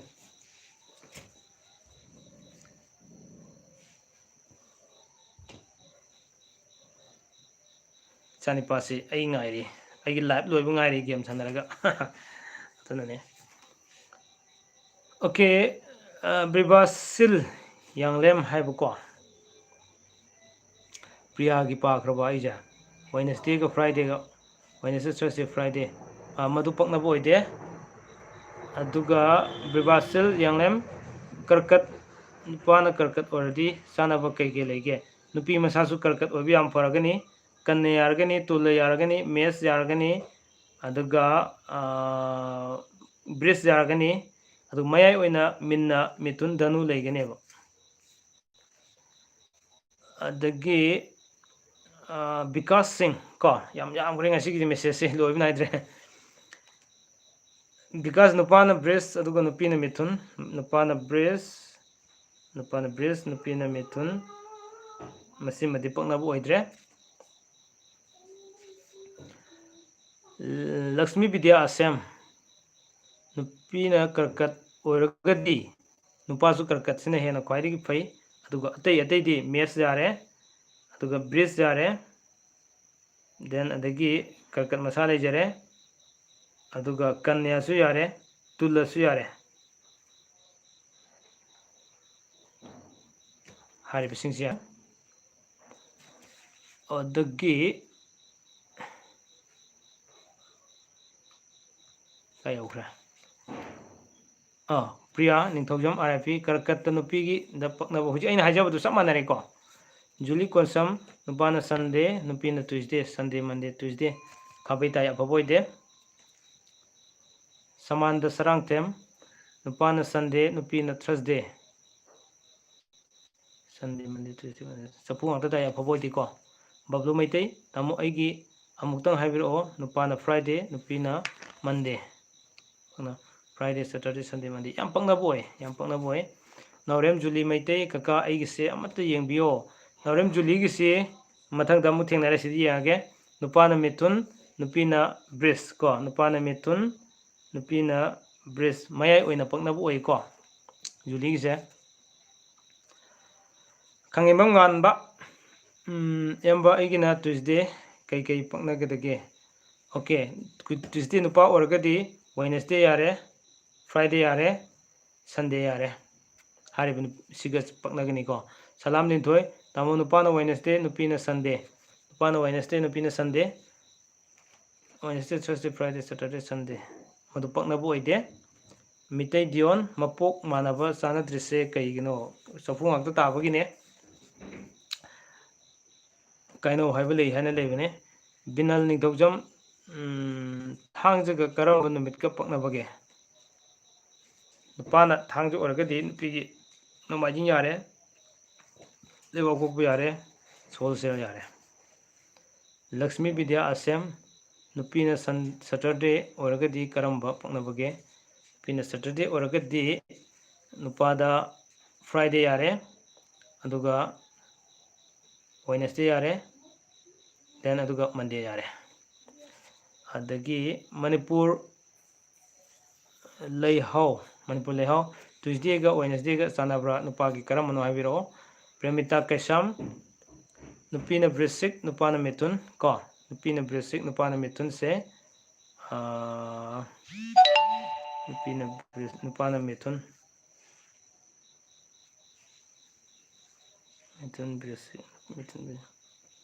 ꯃꯗꯨ ꯕ꯭ꯔꯤꯁꯤꯛꯀ ꯑꯣꯏꯔꯒꯗꯤ ꯄꯛꯅꯕ ꯑꯣꯏꯗꯦꯀꯣ ꯃꯩꯇꯩ ꯗꯤꯌꯣꯟ ꯅꯨꯄꯤꯅ ꯁꯤꯡꯍ ꯅꯨꯄꯥꯅ ꯃꯤꯟꯅ ꯁꯤꯡꯍ ꯃꯌꯥꯏ ꯑꯣꯏꯅ ꯏꯆꯝ ꯆꯝꯅ ꯄꯛꯅꯕ ꯑꯣꯏꯀꯣ ꯄꯛꯅꯕꯗ ꯆꯤꯡꯉꯦ ꯑꯗꯨꯒ ꯁꯒꯣꯜꯁꯦꯝ ꯁꯣꯐꯤ ꯅꯨꯄꯥꯅ ꯙꯅꯨ ꯑꯗꯨꯒ ꯅꯨꯄꯤꯅ ꯃꯤꯊꯨꯟ ꯅꯨꯄꯥꯅ ꯙꯅꯨ ꯅꯨꯄꯤꯅ ꯃꯤꯊꯨꯟ ꯃꯗꯨ ꯄꯛꯅꯕ ꯑꯣꯏꯗꯦ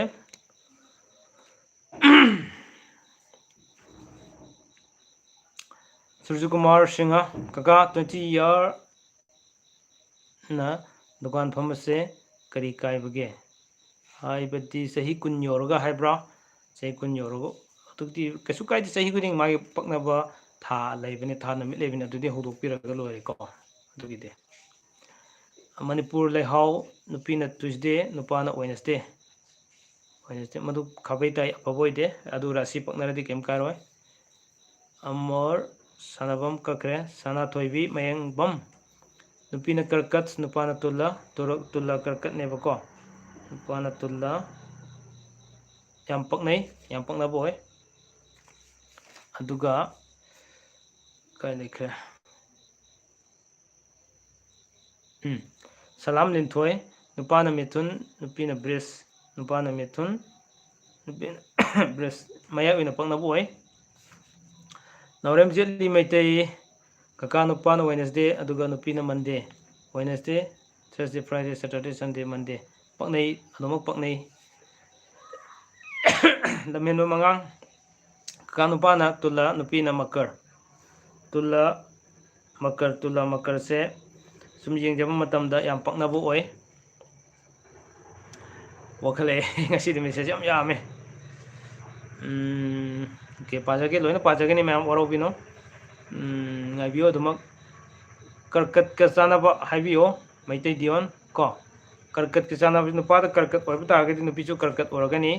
ꯌꯥꯝ ꯆꯥꯟꯅꯩ ꯗꯦꯟ ꯑꯗꯨꯒ ꯀꯟꯌꯥ ꯌꯥꯅꯤ ꯇꯨꯂ ꯌꯥꯅꯤ ꯃꯦꯁ ꯌꯥꯅꯤ ꯑꯗꯨꯒ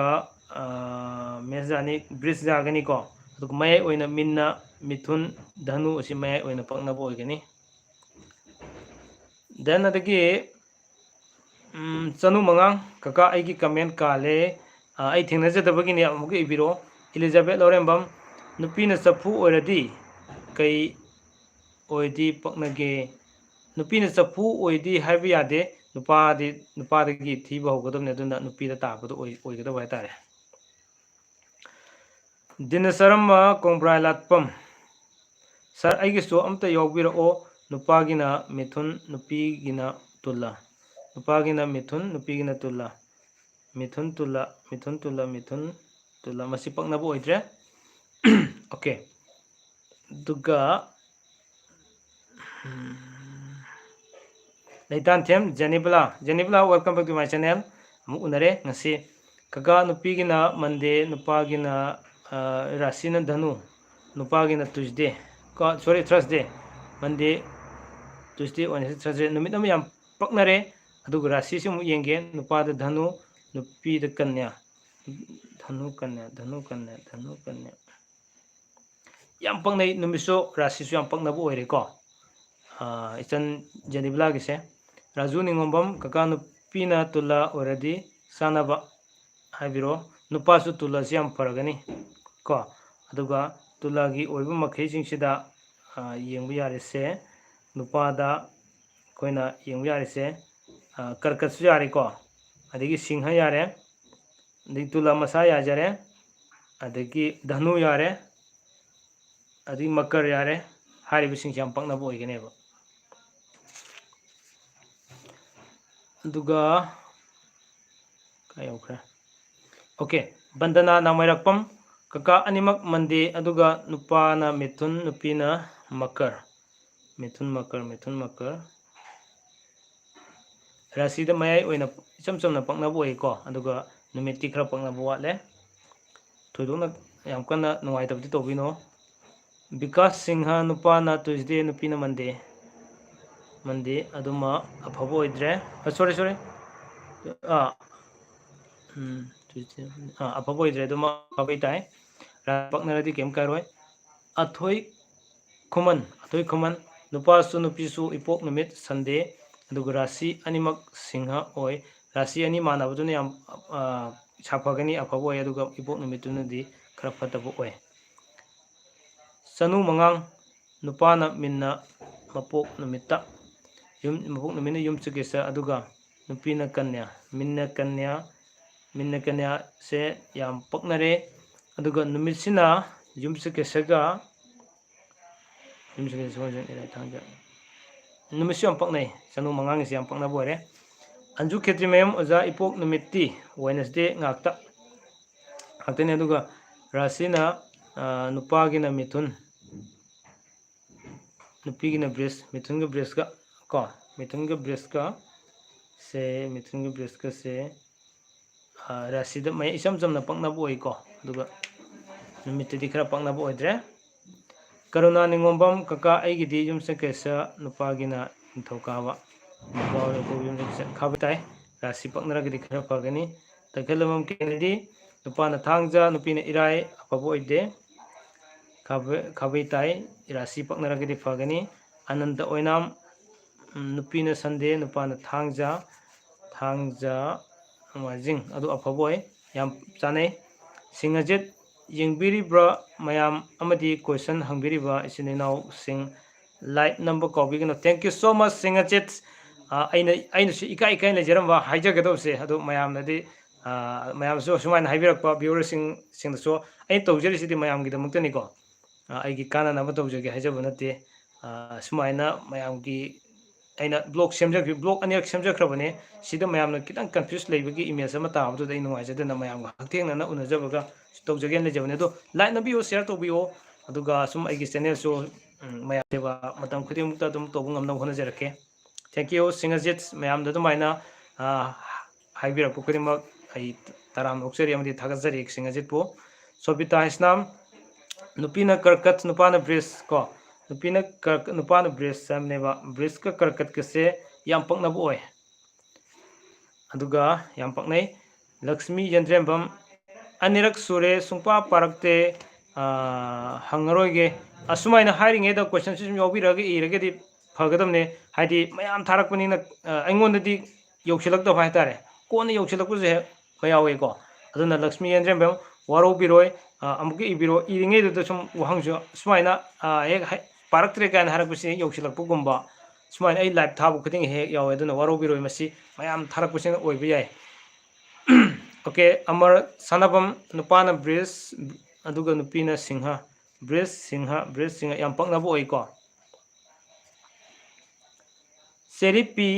नुपाना मिथुन नुपीना मिन्ना याम पकनबो ओइ अदुगा Moirangthem Kalpana welcome back to my channel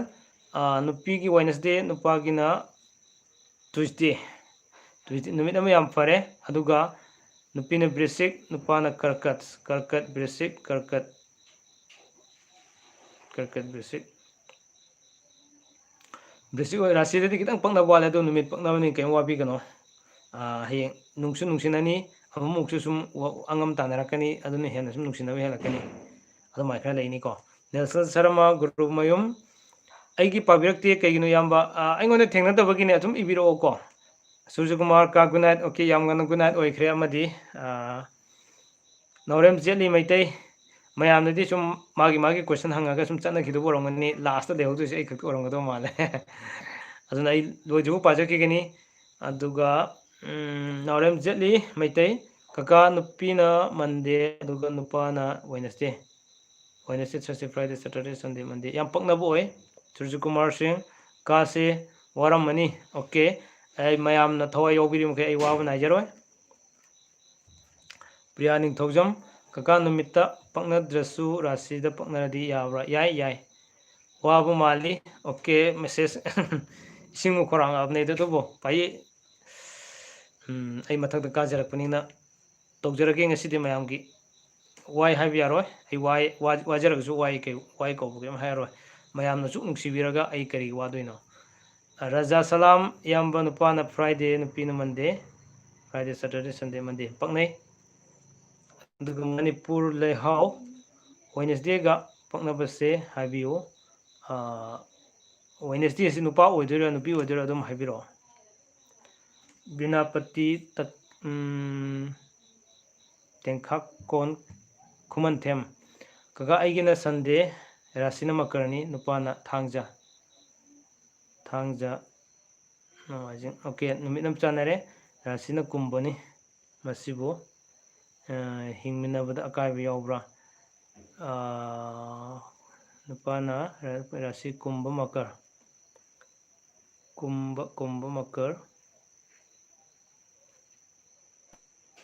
ꯀꯨꯝꯕ ꯔꯥꯁꯤ ꯁꯨꯝ ꯌꯥꯏ ꯀꯩꯁꯨ ꯀꯥꯏꯗꯦ ꯅꯨꯃꯤꯠꯁꯨ ꯑꯗꯨꯝ ꯄꯛꯅꯩꯀꯣ ꯕꯤꯀꯥꯁ ꯁꯤꯡ ꯅꯨꯄꯥꯅ ꯇ꯭ꯌꯨꯁꯗꯦ ꯑꯗꯨꯒ ꯅꯨꯄꯤꯅ ꯃꯟꯗꯦ ꯑꯃꯗꯤ ꯑꯗꯨꯃ ꯑꯐꯕ ꯑꯣꯏꯗ꯭ꯔꯦ ꯔꯥꯁꯤ ꯄꯛꯅꯔꯗꯤ ꯐꯅꯤ ꯅꯨꯄꯤꯅ ꯐ꯭ꯔꯥꯏꯗꯦ ꯅꯨꯄꯥꯅ ꯁꯦꯇꯔꯗꯦ ꯃꯗꯨꯁꯨ ꯈꯥꯕꯩ ꯇꯥꯏ ꯑꯐꯕ ꯑꯣꯏꯗꯦ ꯔꯥꯁꯤ ꯄꯛꯅꯔꯗꯤ ꯐꯅꯤ ꯀꯀꯥ ꯑꯃꯗꯤ ꯑꯩꯒꯤꯁꯦ ꯁꯣꯅꯤꯌꯥ ꯃꯣꯏꯔꯥꯡꯊꯦꯝ ꯅꯨꯄꯥꯅ ꯁꯟꯗꯦ ꯅꯨꯄꯤꯅ ꯇ꯭ꯌꯨꯁꯗꯦ ꯁꯟꯗꯦ ꯃꯟꯗꯦ ꯇ꯭ꯌꯨꯁꯗꯦ ꯈꯥꯕꯩ ꯇꯥꯏ ꯔꯥꯁꯤ ꯄꯛꯅꯕ꯭ꯔꯥ ꯌꯦꯡꯕꯤꯌꯨ ꯃꯣꯏꯔꯥꯡꯊꯦꯝ ꯀꯜꯄꯅꯥ ꯑꯣꯀꯦ ꯕꯥꯕꯂꯨ ꯃꯩꯇꯩ ꯅꯨꯄꯥꯅ ꯃꯀꯔ ꯑꯣꯏꯔꯗꯤ ꯀꯔꯝꯕ ꯆꯥꯟꯅꯒꯗꯒꯦ ꯑꯃꯨꯛꯇꯪ ꯍꯥꯏꯕꯤꯔꯣ ꯅꯨꯄꯥꯅ ꯃꯀꯔ ꯑꯣꯏꯔꯒꯗꯤ ꯅꯨꯄꯤꯁꯨ ꯃꯀꯔ ꯃꯤꯟꯅ ꯀꯔꯀꯠ ꯇꯨꯜꯂ ꯕ꯭ꯔꯤꯁꯤꯛ ꯃꯁꯤ ꯌꯥꯝ ꯄꯛꯅꯅꯤ ꯃꯌꯥꯏ ꯑꯣꯏꯅ ꯀꯟꯅ ꯌꯥꯅꯤ ꯑꯗꯨꯃꯛ ꯑꯗꯨꯒ ꯙꯅꯨ ꯑꯃꯁꯨꯡ ꯃꯤꯊꯨꯟꯁꯨ ꯑꯗꯨꯃꯛ ꯌꯥꯅꯤ ꯑꯁꯤꯃ ꯊꯝꯖꯒꯦ ꯃꯣꯏꯔꯥꯡꯊꯦꯝ ꯀꯜꯄꯅꯥ ꯇꯥꯃꯣ ꯅꯨꯄꯤꯅ ꯋꯦꯅꯁꯗꯦ ꯅꯨꯄꯥꯒꯤꯅ ꯇ꯭ꯌꯨꯁꯗꯦ ꯋꯦꯅꯁꯗꯦ ꯑꯐꯕ ꯑꯣꯏ ꯌꯥꯝ ꯐꯩ ꯆꯄꯣꯏ ꯋꯥꯟ ꯇꯥꯏ ꯑꯟꯖꯨ ꯈꯦꯇ꯭ꯔꯤꯃꯌꯨꯝ ꯅꯨꯄꯤꯅ ꯃꯟꯗꯦ ꯅꯨꯄꯥꯅ ꯋꯦꯅꯁꯗꯦ ꯊꯔꯁꯗꯦ ꯐ꯭ꯔꯥꯏꯗꯦ ꯁꯦꯇꯔꯗꯦ ꯁꯟꯗꯦ ꯃꯟꯗꯦ ꯑꯐꯕ ꯑꯣꯏ ꯑꯗꯨꯁꯨ ꯂꯝꯍꯦꯟꯕ ꯃꯉꯥꯡ ꯀꯀꯥ ꯅꯨꯄꯥꯅ ꯁꯟꯗꯦ ꯅꯨꯄꯤꯅ ꯊꯔꯁꯗꯦ ꯆꯐꯨ ꯉꯥꯛꯇ ꯇꯥꯏ ꯑꯐꯕ ꯑꯣꯏꯗꯦ ꯔꯤꯁꯤ ꯄꯔꯦꯟꯕꯝ ꯁꯦ ꯅꯨꯄꯥꯅ ꯃꯤꯟꯅ ꯅꯨꯄꯤꯅ ꯇꯨꯜꯂꯥ ꯅꯨꯄꯤꯅ ꯇꯨꯜꯂꯥ ꯑꯗꯨꯒ ꯅꯨꯄꯥꯅ ꯃꯟꯗꯦ ꯅꯨꯄꯤꯅ ꯁꯦꯇꯔꯗꯦ ꯃꯟꯗꯦ ꯇ꯭ꯌꯨꯁꯗꯦ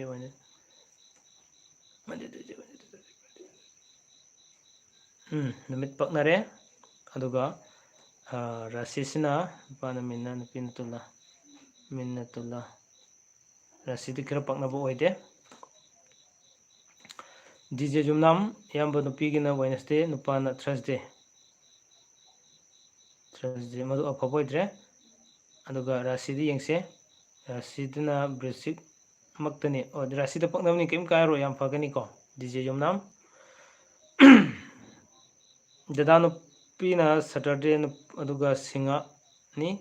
ꯀꯣꯏꯁꯟ ꯌꯥꯝ ꯁꯥꯡ ꯍꯪꯕꯤꯔꯛꯀꯅꯣ ꯑꯩꯈꯣꯏꯒꯤ ꯁꯥꯡꯅ ꯏꯪꯉꯛꯄꯁꯤꯅ ꯑꯩꯉꯣꯟꯗ ꯈꯤꯇꯪ ꯋꯥꯔꯛꯄꯅꯤꯅ ꯍꯥꯏꯇꯥꯔꯦ ꯅꯨꯄꯤꯅ ꯁꯦꯇꯔꯗꯦ ꯅꯨꯄꯥꯅ ꯇ꯭ꯌꯨꯁꯗꯦ ꯋꯦꯅꯁꯗꯦ ꯊꯔꯁꯗꯦ ꯐ꯭ꯔꯥꯏꯗꯦ ꯁꯦꯇꯔꯗꯦ ꯅꯨꯃꯤꯠ ꯑꯐꯕ ꯑꯣꯏꯗꯦ ꯀꯟꯌꯥꯒ ꯁꯤꯡꯍꯒ ꯔꯥꯁꯤ ꯃꯌꯥꯏ ꯑꯣꯏꯅ ꯑꯗꯨꯃꯛ ꯄꯛꯅꯩ ꯊꯧꯅꯥꯎꯖꯝ ꯃꯪꯒꯤ ꯅꯨꯄꯥꯅ ꯃꯟꯗꯦ ꯅꯨꯄꯤꯅ ꯁꯟꯗꯦ sorry animo nupa ngata haibire nupa ngata haibire mathong khangdre sidi Mahesh Laisram kaga nupagina Sunday nupigina Monday afaboi Rashina nupagina Vrishik nupigina Mithun Vrishik Mithun sida afaboi adumak ko afaboi ke wabigano Bigthoi Maibam nupana Brish nupina Singha Brish Singha se afaboi samyami message ngasidi aduga kayokra Premita Kesam aina Tuesday mana Wednesday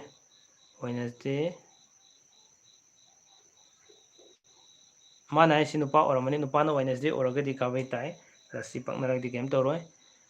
aduga pitisna nupina Monday nupana Wednesday Thursday Friday Saturday Sunday Monday afaboi ko Rasina Mithun ngakta afaboi Bigthoi Maibam nupina Wednesday nupana Thursday kabai tai rasi chana ragadi afaboi de Amar Sanabam nupana Monday nupina Saturday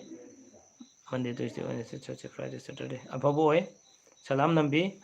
aidi satloi adum leini bro thank you so much Nambi yam nuajai Nambi ijan Nambi gi message parga Roshan Singha nupana Saturday nupina Friday nupina Friday rasi paknadragadi faroi ko dugrani Thaudem nupina Tuesday nupana Friday nupina Tuesday Friday Saturday Sunday Monday Tuesday sapu ngakta tai afaboi di ko Hoinam Priya Devi nupi Friday afaboi de Malemnganba nupana Friday nupina Monday Friday Saturday Sunday Monday afaboi Manipur Lehau nupa habasing ngasai message tu amuk kaure amukka mapung phan ibiragadi am nuaigadom ne message me amje parakpani nupa ka haiba kana ngasai do mo ai kaure mapung phan amtang ibiro nupa gi na sine nupi gi na sine haibado Oinam Priya nupi Friday oiba duga Rasina Mithun nupina Singha Rasi yam paknai ko aduga numit manabjudi kitang afaboi de Nungsithoi kaka nupana Monday nupina Tuesday afaboi Kanglaipak Tuturen nupina Sunday Rasina Kanyaga Singhaga se mayai oina dumuk paknabu oi then aduga Emi Tongam pa Friday nupi Sunday Friday Saturday Sunday kitang jana buwale Roshan Yumnam wali ngasi message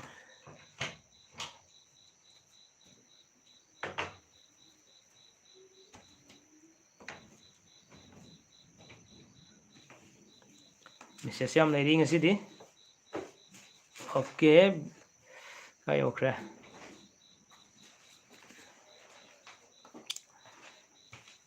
Maitai Dion Padri Nungsitoi Monday nupi Tuesday fare adagi nupina Sunday Kanglaipak Tuturen si pagre Emi pagre Roshan Jumnam sidi hogadaba nupana Sunday nupina kari orgadi Sunday Monday yare Wednesday yare Friday yare Maitai Dion Sunday Masen atai di Rasina Singha nupina Singha se mayai oina dum paknabu oi ko aduga numitidi khara paknade Ronita Hidam se nupana Friday nupina Sunday Friday Saturday Sunday numit nama kitang paknabu wale rasidadi Kumba nupina Brishik Kumbaga Brishik se sum yengmu matamda rasidadi yam paknai khalon akai be leiraroi ko aduga Ronita leire Morangthem Kalpana mayam kakagi light amam tang nambiram thank you so much Kalpana Bindya Kesam ahum rak sure sungpa pabiraktre Bindya ai message se engoni yausilaktabagine sumaina iringeda question hapiragadi nuajagadamne nupina Friday minna nupana Thursday nupina Friday ko aduga minna oiba nupana Thursday singa oiba Thursday Friday numit paknare Rashi yengse singhaga minnaga se singhaga minnaga maya oina dum paknabo oiko okay aduga okay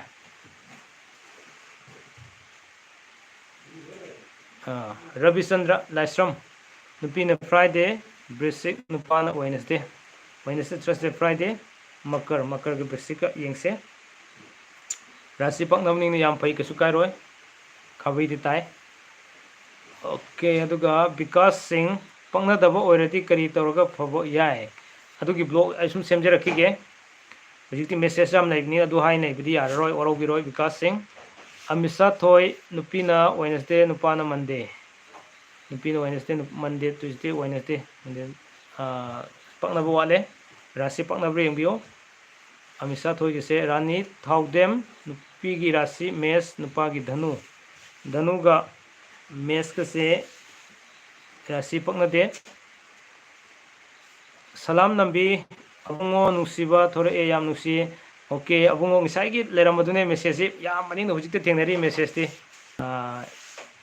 chane pang ngisai thokpiram matamda jan nambina irakiba message ni hojik khak thengnajari adunadi message yam leramgini ena khanjai hojik ngasidi yam thokpirakre lagi live sida thadoi hinung sungbam haiba nupa nupi Sunday nupa na Friday yengbiyo sorry nupina Sunday nupana Friday Friday Saturday Sunday kabai tai Leitan them Jenibla thank you kaka welcome Makanta Pukrambam nupa Saturday nupi Sunday pai paknai Roshan Singha tamo nupa gi Rashi na Tula daidi nupi gi na Makar Tula ga Makar ga se sum yengu matamda yam paknai ko aduga Nirmala Sinam nupana Saturday Mithun nupina Tuesday Saturday Sunday Monday Tuesday nai paknai aduga Mithunga Kumbaga se adum Rashi ju dumuk yai Longjam Kiopati message kakpi kre Premita Kaisam tamo soire mathakta haibado nupana Thangja nupina lewakokpa haiba paknabro Thangja nomajing ntoka lewakokpa paknai nupina lewakokpa rogadi paknai Emi Thongam nupana Dhanu nupina Karkats nupana Dhanu nupina Karkat se mayai oina dum paknaba leiko then aduga Longjam Kiopati amuk ibire message Sar Tulaga Minaga se paknabro amta habiro nupagi karamano khangdragadi aro amutang mayai sene ibiro Densi Thongam Friday nupi Sunday na nupa okay paknai Devjit Naurem nupa su irai nupi su irai kedoge kitang chana wale Tania Sanu nupa Nomaijing Dhanu nupi Ningthokaba numit ama paknare aduga Karkat kase dumuk Rashi ju dumuk yai Binota Hisnam tamo nupi su Monday nupa su Monday se amukta habiro apaboide Arun Kumar Sorokaibam aigi kaledo karigino nupana Kumba Saturday nupina Tuesday Rasina Makar ko Arun Kumar gise Saturday ga Tuesday ga amne Saturday Sunday Monday Tuesday numit paknai aduga Rashi su yengse nupana Kumba nupina Makar Kumbaga Makar gase adum Rashi ju dumuk yai then adagi Amisa Thoi nupi gi Rashi na Makar nupagi na Dhanu Makar Dhanu se dumuk yai oina adagi Sogol Sem Sophie Thawai Kana yam wabire. Thank you so much. Well, okay, welcome, Sophie. Afabo inida. Kaki tokthokpa yaba sum leibani yengsiko. Devisit Naurem, Nupasu Irai, Nupisu Irai, Tang Apabo Oide, Longjam Kyobati, Nupagi Tula, Nupigi Minna. Aibuko, Nupagi Tula, Nupigi Minna, Oibatagadi Sima Duga Salam Nambi, Brose Yam Warab Male, Yengbada Yam Noite, okay. Yam quick Kalapatuni Yam Lipton and Kalapatugineta, Doidoreda. Pung ami henjele ai nang khale je dunane oinam toiba nupa Monday nupi Thursday paknai jotin tongnawjam mithungi apaba phattaba haibio kaka apaba phattaba hainati atudi ai blog semjagrabne yengbiro ko aduga sidedi chana badu ko ai jum haijabane okay message loire message loringe da mathangi live amada mok mayam unase nasi gi damukte thank you labani na hujik fawba leibiriba amadi question hangbiramba sai hawbudagi hujik fo leibiriba message khara la yam ke yengjege Raja Salam Nupina Monday Nupana Friday Saturday Sunday Monday paknai longjam kyobati sir ai gi pakum pibidre ai haijakramne kyobati gido tulaga minaga habadu kitang sana buwale na haigibane pakna dena rase adugo vidya kis nupa kana nupina kumbal si sana brahibio habidi nupana kanya nupina kumba habine ba huteng yengjege pan kane kra kanya ga kumbaga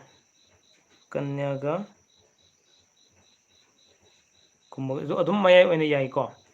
mayai oina dum yai binota isna mapok manabase kari patrino adum khara chapo ni tai haibagi pataba amak sum kaino haibile haibagi leibne rasi pakna khara pani thokchom lanthoi chanu nupi kaina nupa na mithun ga kanya ga ko mithun ga kanya se adum paknai okay so welcome Sophie good night sweet dream have a sound sleep thank you so much same to you oinam toiba nupana minna bis minna ga briska haibane nupana minna oibata gadi bris dum paknai salam nambi good night brother say see you tomorrow okay same to you message amani lies the paramaga loiseladom nei jo